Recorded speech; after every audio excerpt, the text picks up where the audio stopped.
मगध साम्राज्य का उत्कर्ष देख लेते हैं। मगध की राजधानी गिरिब्रिज थी। मगध में ही हर्यक वंश आता है, जिसके संस्थापक बिंबिसार था, जिसे श्रेलिक भी कहा जाता है।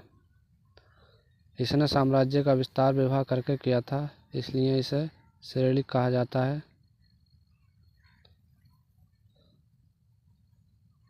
इसने पहला विवाह कौशल नरेश प्रसेनजीत की बहन कौशल देवी से किया था और दहेज में बनारस मिला था। दूसरा विवाह वैशाली के राजा चेटक की पुत्री चेलना से किया था। इसी तरह वैशाली पर भी अधिकार जमा लिया। चेलना से ही अजातशत्रु पैदा हुआ। बिंबिसार ने अंगराज्य को युद्ध करके जीता था। ये एकमात्र राज्य था।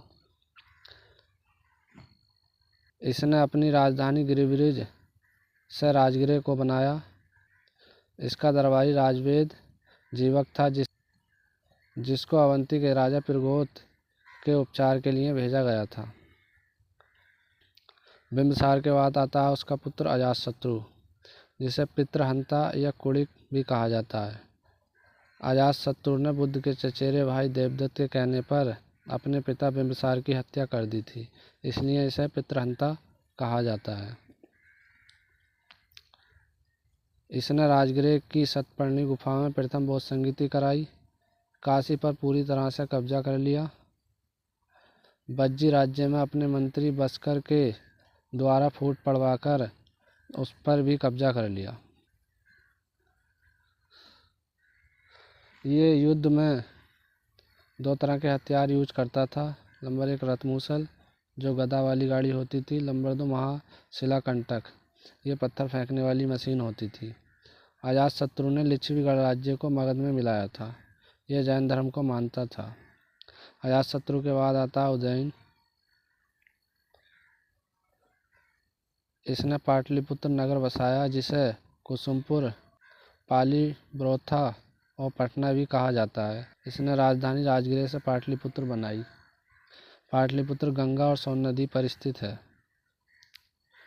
हर्यक वंश के बाद आता है शिशुनाग वंश। शिशुनाग वंश का संस्थापक शिशुनाग था। इसने हर्यक वंश के अंतिम शासक नागदशक की हत्या कर शिशुनाग वंश की स्थापना की। इसने राजधानी पाटलिपुत्र से वैशाली को बनाया। इसने कौशल और अवंती को भी जीता था। शिशुनाग के बाद कालाशोक आता है, जिसे काकवड़ कहा जाता है। इसी के समय दूसरी बौद्ध संगीति हुई। इसने राजधानी वैशाली से पाटलिपुत्र बनाई। कालाशोक के बाद आता नंदीवर्धन, जिसे महानंदिन कहा जाता है। ये इस वंश का अंतिम शासक था। शिशुनाग वंश के बाद नंद वंश आता है। ये पहला शूद्र वंश था, जिसका संस्थापक महापद्मनंद था। इसे सर्व छात्रांक और परशुराम के नाम से भी जाना जाता है। इसने नंदीवर्धन की हत्या कर नंद वंश की स्थापना की थी।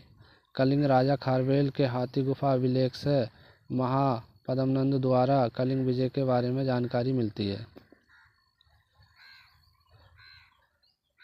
महापद्मनंद ने संभवतः जैन धर्म अपनाया था। पाणिनि इसी के समय में थे, लेकिन इसके दरबारी नहीं थे। इसके बाद आता घनानंद। ये नंद वंश का अंतिम शासक था। इसे अग्रमीज और जैंद्रमीज भी कहते हैं। ये जैन धर्म को मानता था।